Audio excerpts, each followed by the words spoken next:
God says, I've never looked at any worthless trash online, nor have I ever been interested in any kind of news or tidings. Why don't I look at these things? Because it's aggravating and disgusting.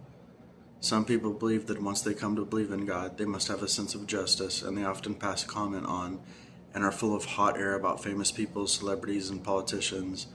And they bring these people's private lives to light, hoping to open up everyone's eyes. They feel like they're jacks of all trades, wise guys, that they know all secrets, and that they're so very clever, knowledgeable, and upright. What's the use in knowing such things? Does it show that you're practicing the truth? Does it show that you've understood the truth? Does it show you have stature? No. Amen. So I thought that passage was very interesting because, we see this occurs in the world a lot, people exposing politicians and stuff. And it's like, well, you just need to have an understanding that if someone becomes a politician, then they crave power, and that's their corrupt disposition. And so they have any kind of corruption related to craving power. And so there's no need to expose them because we just have to understand that they're evil. I guess, it's all right if they're exposed or whatever, but it's kind of pointless because they're most likely not going to suffer consequences for it. And, because people in those positions rarely suffer any consequences, and it doesn't reveal a heart that loves God. It just shows that people are,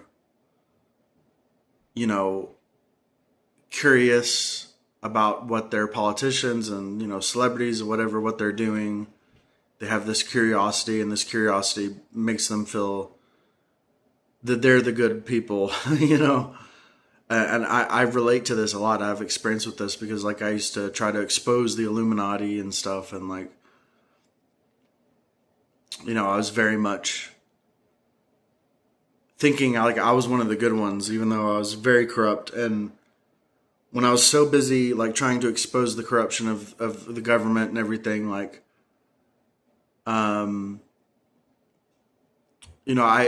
was too busy doing that to reflect on myself and see my own corruption. I just believed I was good because I was like, well, compared to these people, I'm good, And it's it actually is detrimental to our salvation when we just focus on other people's corruption. Because, if we don't see our own corruption, then how are we going to solve it? So there's a Bible verse that says, be holy, for I am holy. I think that's Leviticus. And then Jesus repeated it, for it is written, be holy, for I am holy. And so, yeah, it's important to receive the judgment of God's words and the purification and reflect on yourself and see your corruption and resolve it. So, anyways, may God's will be done in all of your lives. God bless and goodbye.